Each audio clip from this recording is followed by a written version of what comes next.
Hi friends, welcome to our YouTube channel.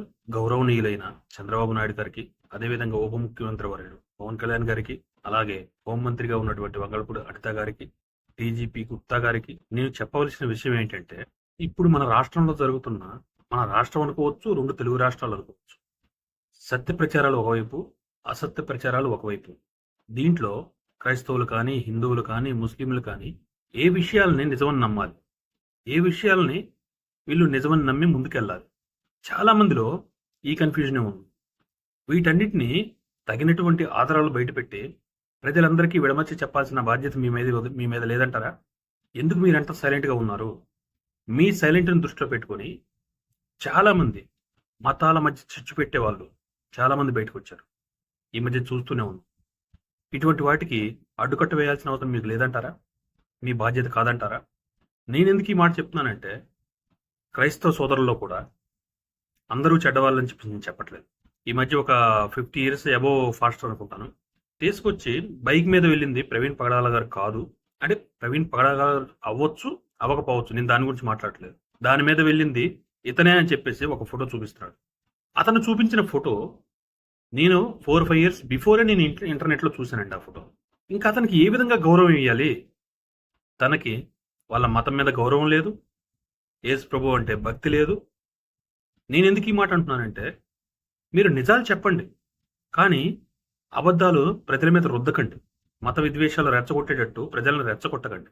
ఏదో mic ముందుకు వచ్చాం కదా, మన పేరు వస్తుంది అని చెప్పేసి మీరు ఏది పడితే అది మాట్లాడకండి. మీకు ఏదన్నా అనుమానాలు ఉంటే పోలీసుల దృష్టికి కానీ, మీకంటే పెద్దవాళ్ళు మీ మతంలో ఉంటారు కదా, వాళ్ళ దృష్టికి కానీ తీసుకెళ్ళి మాకు ఈ అనుమానాలు ఉన్నాయి, దీన్ని నివృత్తి చేయండి అని చెప్పేసి చెప్పొచ్చు. దాంట్లో తప్పని ఎవరు అనరు.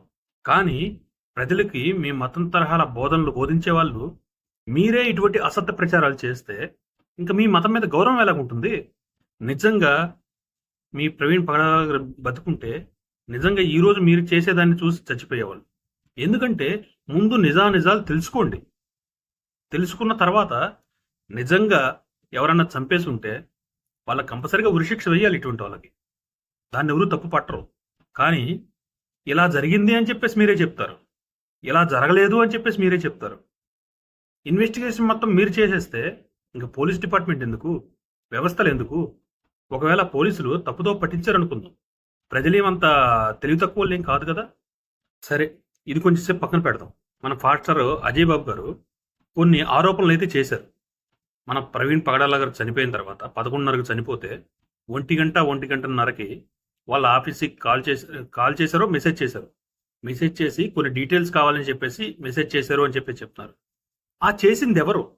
మెసేజ్ చేస్తే ఆ ఆధారాలు చూపిస్తే విట్నెస్ అక్కడే బయటపడిపోతుంది కదా. కంపల్సరిగా ఇది హత్య అని చెప్పేసి హిందువులందరూ కూడా మీ వెనక నడుస్తారు.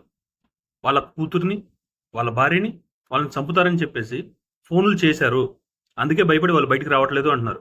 ఎవరు చేశారు? ఫోన్ కాల్స్ ఉంటాయి కదా, ఆ రికార్డ్స్ బయట పెట్టండి. లేదంటే ఫోన్ ఎవరు చేశారు, ఎక్కడి నుంచి చేశారు, ఎప్పుడు చేశారు అని చెప్పేసి ఆ డీటెయిల్స్ బయట పెట్టండి.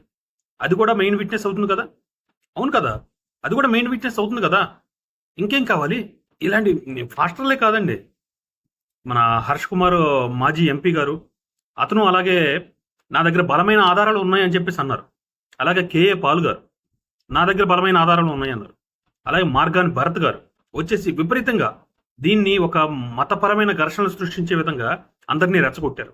వీళ్ళ దగ్గర కానీ నిజంగా ఆధారాలు ఉంటే అవి బయట పెడితే ఫర్దర్ ఇన్వెస్టిగేషన్కి బాగా ఉపయోగపడుతుంది కదా. అవన్నీ మీకు అవసరం లేదా? వాళ్ళని ఇవ్వమని చెప్పే అధికారం మీకు లేదా?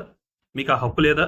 అసలు ఇన్ని ధర్నాలు చేసే బదులు మీరందరూ చేయవలసిన ముఖ్యమైన పని, ఎవరెవరైతే ఆధారాలు బలంగా ఉన్నాయి, ఇది హత్య అని చెప్పేసి అంటున్నారో వాళ్ళ దగ్గర ఏ ఆధారాలు ఉన్నాయో పోలీస్ డిపార్ట్మెంట్కి ఇవ్వమని చెప్పండి, ఎంక్వైరీ చేయమని చెప్పండి, దాని తరహాలో ఇన్వెస్టిగేషన్ చేయమని చెప్పండి.